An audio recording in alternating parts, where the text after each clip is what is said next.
Mientras estaba editando el video, haciendo los recortes, tenía, tenía una duda porque quería explicar la parte de qué tan importante es el vector unitario para saber hacia qué dirección se está dirigiendo un vector fuerza. Porque, eh, porque esta parte es muy importante de entender. Esta parte es primordial. El entender que esto de aquí es un módulo, esta parte de aquí, entender que esto es un módulo y que esto es un vector. ¿Qué lo diferencia? Bueno, un módulo es un simple número, es una magnitud, es un valor escalar, es un número como 10, como 20, es un valor adimensional. Sin embargo, un vector nos permite representar esa magnitud en un plano, en este caso un plano de dos dimensiones. Y pensaba, tal vez para alguien que todavía no ha visto esta parte, ¿cómo podría ser esa explicación? Y se me ocurrió un tema muy bonito que yo lo entendí en el colegio con el círculo de radio. Cuando nosotros nos referimos al radio, el radio se lo interpreta como la distancia que existe desde el centro hasta cualquiera de sus extremos, ¿no? Si yo colocara, no una flecha, vamos paso a paso. Si yo colocara una línea y quisiera saber cuál es el tamaño de esa línea, esta línea roja de aquí siempre va a medir uno. En cualquier posición que yo la ponga, siempre va a medir uno. Ok, ok. Entonces yo quiero jugar con esa definición. Imaginémonos que el círculo no existe por un momento, que el círculo no existe.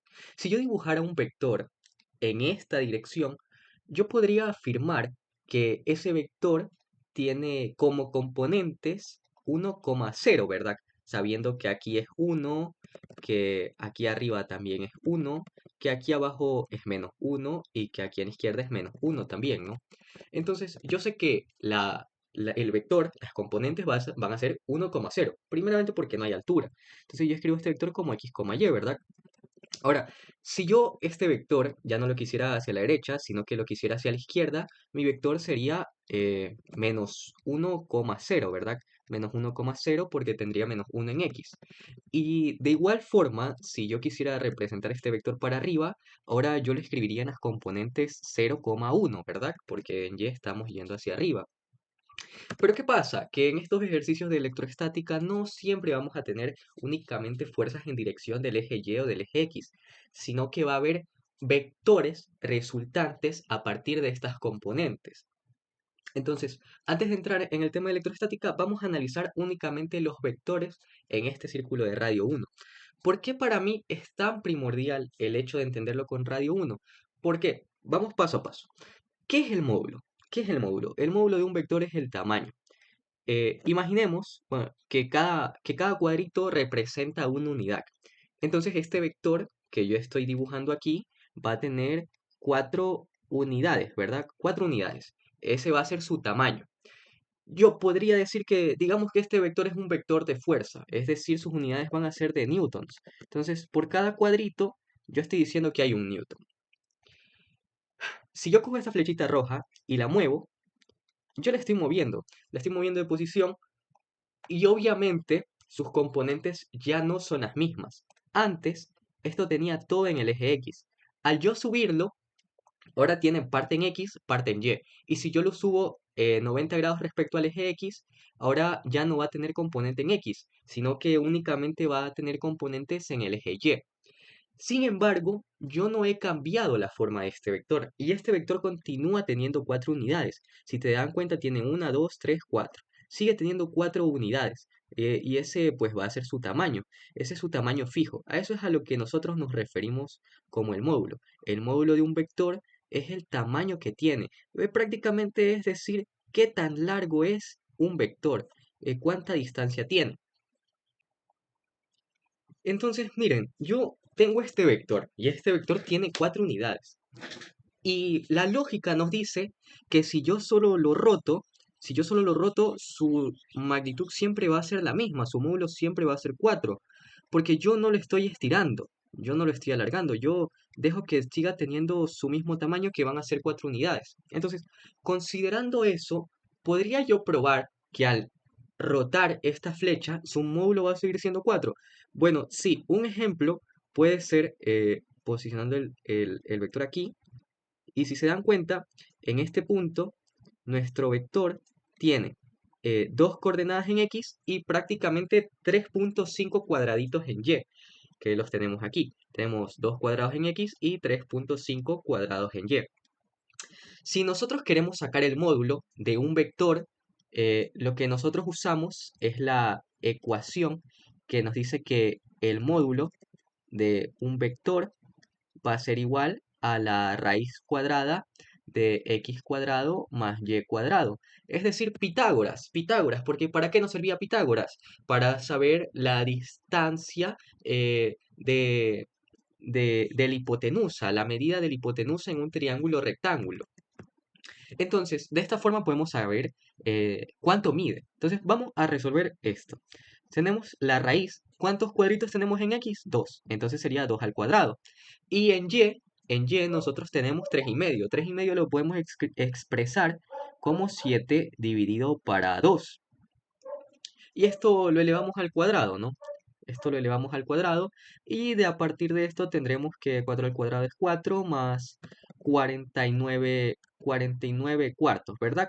Pero 49 cuartos no es un número exacto. Podríamos aproximarlo, ese 49 a 48, que realmente va a ser una diferencia minúscula.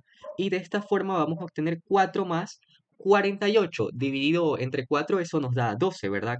Y 4 más 12 pues vienen siendo 16. Y nosotros sabemos que la raíz de 16 es 4, ¿verdad? Entonces aquí acabamos de evidenciar que efectivamente al rotar nosotros nuestro vector no estamos cambiando su tamaño siempre va a ser 4. ¿Y por qué entonces es importante para mí el círculo de radio 1? Porque al yo tener un vector que no importa cuánto lo rote, siempre va a medir 1, yo puedo asegurar que el módulo de este vector siempre va a ser 1, porque el módulo, ¿qué dijimos? El módulo es el tamaño. Entonces el tamaño de este vector siempre va a ser 1 sin importar dónde lo ponga. ¿Y por qué es importante que el módulo sea 1? Bueno, porque esa es justamente la definición de un vector unitario. El módulo de un vector unitario siempre debe ser 1. Eh, es decir, como en el ejercicio anterior, si nosotros tenemos un vector 1,0 o menos 1,0, si yo lo reemplazo aquí en Pitágoras, siempre va a salir su tamaño, va a ser igual a una unidad. Entonces pensaba y decía, ¿cómo podemos expresar este vector unitario en X y en Y? Y durante esa duda me acordé justamente del círculo de radio 1 y por qué es tan esencial en esta parte. Y es que si nos damos cuenta, si nosotros sabemos el ángulo, digamos que aquí hay un ángulo, si nosotros sabemos cuál es ese ángulo, nosotros podemos descomponer ese vector en X y en Y, ¿verdad? Al descomponer ese vector en X y en Y, nosotros podemos utilizar las identidades trigonométricas, las que vienen siendo Soy Kaitoa, estas de aquí, que probablemente ya las hayan visto desde el pre. Entonces, si yo quiero saber el valor del opuesto, sabiendo el valor de la hipotenusa, porque la hipotenusa en este radio, ¿cuál va a ser siempre? La hipotenusa siempre va a ser 1, ¿verdad? Siempre la hipotenusa va a ser 1. Si yo dibujo un triángulo, digamos que por aquí, esa va a ser mi hipotenusa y mis componentes pues van a ser este y este, ¿verdad?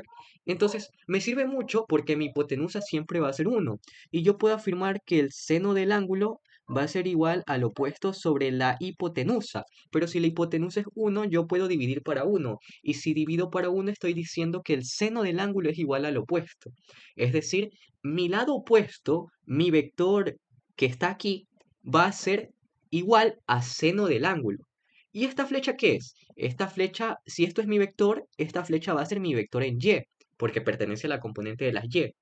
Ahora, si yo quiero la flecha de abajo, Pues yo necesito el adyacente al ángulo, y si busco el adyacente al ángulo, yo hago coseno del ángulo es igual a adyacente sobre hipotenusa.